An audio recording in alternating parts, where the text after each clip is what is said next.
Congratulations!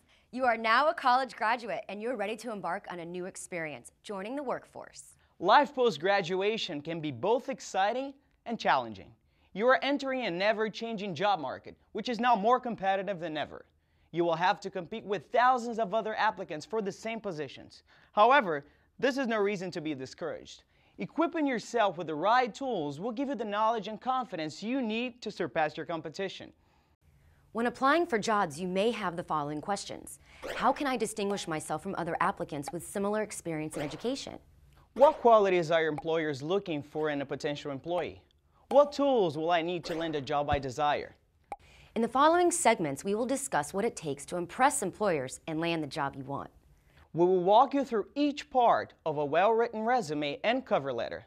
And we will also share with you helpful information in order for you to maximize your success at an interview. Your resume. Let's begin with creating a resume. Know your product. This sounds like advice for sales representatives. However, this is also great advice for job seekers. Your resume is your opportunity to sell your product, you. Many college students may wonder, do I have to do this whole resume thing? Can't the employer just be satisfied with the fact that I filled out a 3-page application?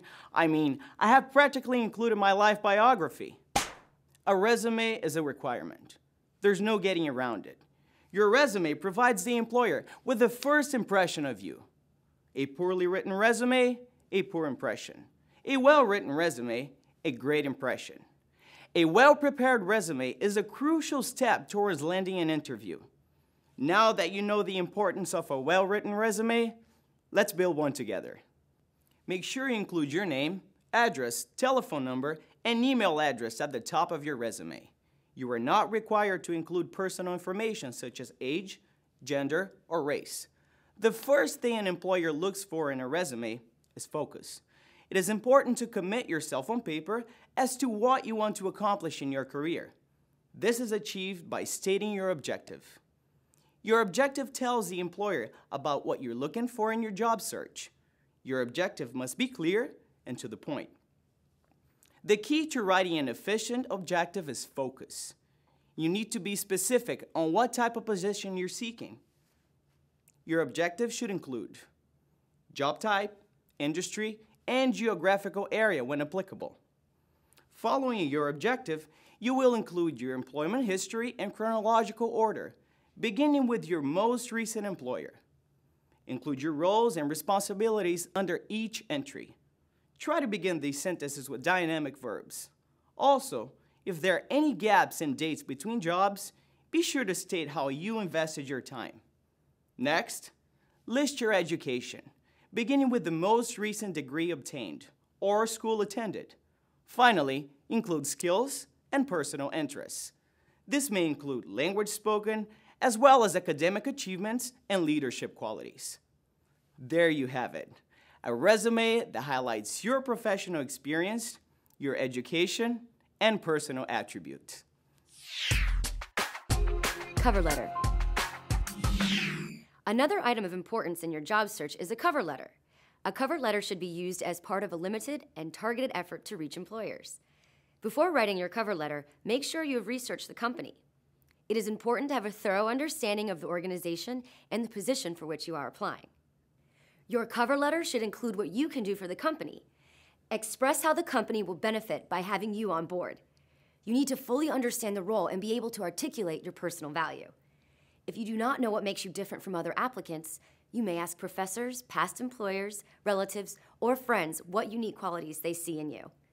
Highlight specific achievements you have experienced. These may be listed in your resume, but here's an opportunity to elaborate on them. The following is a basic format to writing a cover letter. Make sure your letter has your full name and address at the top, followed by the date.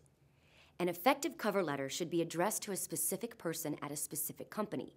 If you are unaware of the person's name, be sure to state the name of the department. This salutation follows. It should be written to the person to whom you have addressed the letter. Or if you do not have an individual's name, a good alternative could be hiring committee or human resource manager. Try to avoid using to whom this may concern. The body of the cover letter should include 3 paragraphs. The first paragraph. Why are you writing? Demonstrate in this paragraph how your experience aligns with the position to which you are applying and to the company's goals and objectives. Second paragraph, state 2 or 3 top skills from your resume, then follow with the benefits that you will bring to the company. The third paragraph, close by giving the employer a specific action to take. Include what actions you will take if you do not get a response. Finally, close with your signature. Sincerely or respectfully usually work well. Reserve the warm closures like warmly and best regards when writing to friends. Allow space for your handwritten signature and type in your full name. Do not forget to sign your letter. Keep in mind that companies receive hundreds of other cover letters. Make sure you stand out. Follow-up is important. By not taking the initiative to follow up with employers, your chances of getting the job are decreased significantly. If you need additional assistance in preparing a resume and cover letter, the following sites will be of great help: www.flchoices.org and www.resumetemplates.org. Interview. With a well-written resume and cover letter, you are now ready for your interview. This following section will cover some basic but important tips on making a great first impression. What you wear to an interview is very important. Dress to show your prospective employer that you are professional and that you care and respect his place of employment, and know to dress appropriately. Men should try to wear long-sleeve shirt, white or coordinated with the suit, a suit in a solid color, belt, tie, dark socks, conservative leather shoes, little or no jewelry, neat professional hairstyle. Limit the aftershave. The only thing that should linger after your interview is the great impression you made. Neatly trimmed nails, well-groomed facial hair, portfolio or briefcase. Women should try to wear a suit, pantsuit or skirt suit. If you wear a skirt suit, make sure the skirt is a conservative length and cut. A coordinated blouse. Conservative shoes. This is not the time to pull out those amazing 5-inch heels you bought for a night on the town. Comfort and style are key. Limited jewelry. Save the chandelier earrings and the bangles for after hours and the weekends. A neat and professional hairstyle. Make sure your hair is not in your face. It can be very distracting for the person who is interviewing you if you have to keep tucking your hair behind your ears. A sleek ponytail or half up, half down do are great interview hairstyles. Neutral pantyhose are preferred if wearing them. And light makeup and perfume. Again, the only thing that should be lingering after your interview is the great impression you made, not your perfume. And neatly manicured clean nails, and a portfolio or briefcase. Both men and women should discreetly cover tattoos and refrain from chewing gum at an interview. Before your interview, research the history of the company. Know the following facts. How long has the company been in existence? Is the company privately owned or publicly traded? Who is the chief executive officer? How many people are currently employed by the company? Knowing these, as well as other facts, will show the employer that you have knowledge of the field you're choosing to enter. Prepare by anticipating some questions the employer might ask you about your experience and its relevance to the open position. Prepare and jot down some questions you might have during the interview. Asking questions changes the dynamics of the interview. It is important to show that you are a good communicator. Communication involves listening as well as speaking, and this is a good chance to prove that you have the ability to do both. Also, employers appreciate questions that demonstrate your thought and interest in the company. Your employer may already have reviewed your resume. However, if for any reason your resume is not accessible to your employer at the moment, it is advantageous for you to be prepared. Also, bringing a notepad will allow you to remember questions you have for your employer and give you the opportunity to write down answers to some of your questions. Taking notes during your interview will allow you to review your interview and compare various positions when applying to multiple companies. Arriving on time shows respect for your potential employer and leaves a good impression of you. It also shows that you have good time management skills and that you will most likely be on time for work. Sending a thank you letter after an interview is not just a matter of common courtesy. It can also help you get the job you're seeking.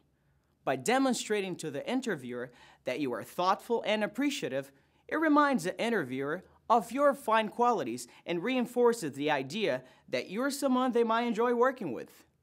This will also distinguish you from other candidates. The best kind of post-interview thank you letter is short, simple, and to the point. It should briefly summarize important points made during the interview, and it should be received by the potential employer soon after your interview so that they will not confuse you with any other candidates in the meantime.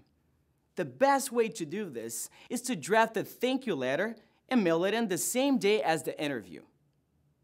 Handwritten letters are traditionally effective. However, a thank you letter via email is becoming more and more acceptable in the workplace today. Impressing the boss. You're hired. Great. Now that you have the job, there are some things you can do to ensure your success. Be early. This gives you a head start on your workday and shows respect for your position. Learn the ropes. Get acclimated with your work environment. Learn the names of your coworkers and pace at which things are done. Help with things beyond your job description.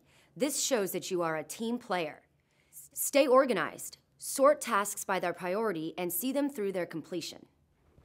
Wow, you look very nice. Thank you. You look like $1 million yourself. Thank you. You are now ready to part ways with your backpack and become acquainted with your briefcase. You now have the knowledge and tools to create an excellent resume and cover letter and will definitely make an impression at your interview. Good luck. The world is waiting for you.